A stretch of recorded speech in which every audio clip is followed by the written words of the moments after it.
गुलाम नबी आजाद ने चौंकाया, बताया जम्मू कश्मीर में किसकी बनेगी सरकार। नमस्कार, हिंद इंडिया न्यूज में आपका स्वागत है। बात करेंगे जम्मू कश्मीर के सियासत की, जहां लंबे अंतराल के बाद विधानसभा के चुनाव हो रहे हैं। गुलाम नबी आजाद कभी कांग्रेस पार्टी के दिग्गज नेता हुआ करते थे। गुलाम नबी आजाद जो कभी जम्मू कश्मीर के मुख्यमंत्री हुआ करते थे। कांग्रेस में इतनी चलती थी कि जब कांग्रेस सत्ता से बाहर हुई और विपक्ष में बैठी तो राज्यसभा में विपक्ष के नेता बना दिए गए गुलाम नबी आजाद। जब कांग्रेस की सत्ता हुआ करती थी तब केंद्र में मंत्री हुआ करते थे गुलाम नबी आजाद। कभी कांग्रेस के प्रदेश अध्यक्ष भी हुआ करते थे गुलाम नबी आजाद, राष्ट्रीय महासचिव भी हुआ करते थे गुलाम नबी आजाद।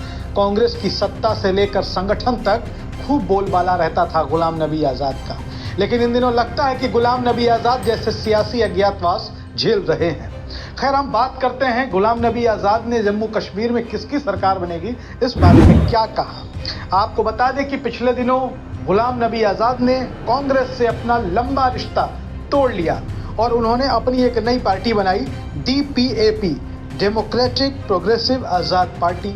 और जब यह पार्टी बनी तब से ही इस बात को लेकर खूब चर्चा होने लगी, यह पार्टी तो भारतीय जनता पार्टी की बी टीम है। अब बी टीम है या नहीं है, इसके बारे में कभी गुलाम नबी आजाद ने कुछ कहा नहीं, लेकिन कांग्रेस समर्थक सोशल मीडिया आर्मी के लोग उनको बीजेपी की बी टीम बताने लगे। फिर दौर आया राहुल गांधी की भारत जोड़ो यात्रा का। जब भारत जोड़ो यात्रा शुरू हुई राहुल गांधी की और जम्मू कश्मीर पहुंची तो आजाद की पार्टी के नेता उछल कूद करने लगे और उनकी पार्टी के बड़े बड़े नेता राहुल गांधी के नेतृत्व में पुनः कांग्रेस में शामिल हो गए। गुलाम नबी आजाद इसके बाद से ही टूटने लगे थे। अब जबकि विधानसभा के चुनाव आए थे, उनकी पार्टी को बड़ी मजबूती से चुनाव लड़ना चाहिए था, तो गुलाम नबी आजाद की पार्टी महज 20-22 सीटों पर चुनाव लड़ रही है। जम्मू कश्मीर में 90 विधानसभा की सीटों में से सिर्फ 20 से 22 सीटों पर आजाद के उम्मीदवार चुनाव लड़ रहे हैं। और गुलाम नबी आजाद अपने उम्मीदवारों के प्रति बड़ा आभार जताते हैं और कहते हैं कि मैंने उनको कोई संसाधन नहीं दिया, मैं उनका प्रचार भी नहीं कर रहा हूं, फिर भी वो चुनाव लड़ रहे हैं तो मैं उनका शुक्रिया अदा करता हूं। फिर मीडिया ने सवाल पूछा गुलाम नबी आजाद से कि सब कुछ ठीक है, बताइए कि जम्मू कश्मीर में किसकी सरकार बनेगी।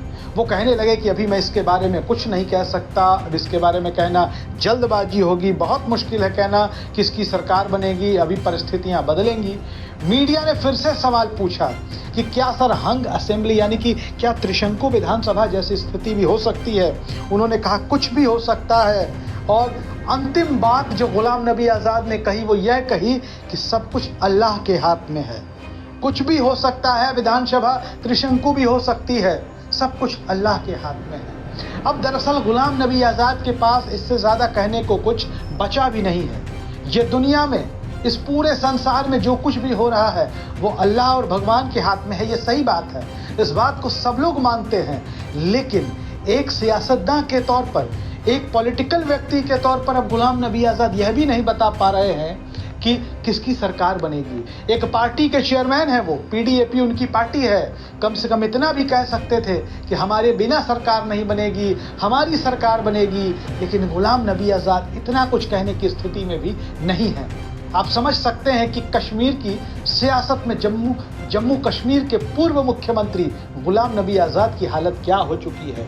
एक व्यक्ति जिसके बारे में पूरे देश की राजनीति में चर्चा होती थी, आज वो अपने प्रदेश की सियासत से आउट हो चुका है। एक तरीके से कोई चर्चा नहीं है, बल्कि कह ले तो मजाक का पात्र बना हुआ है।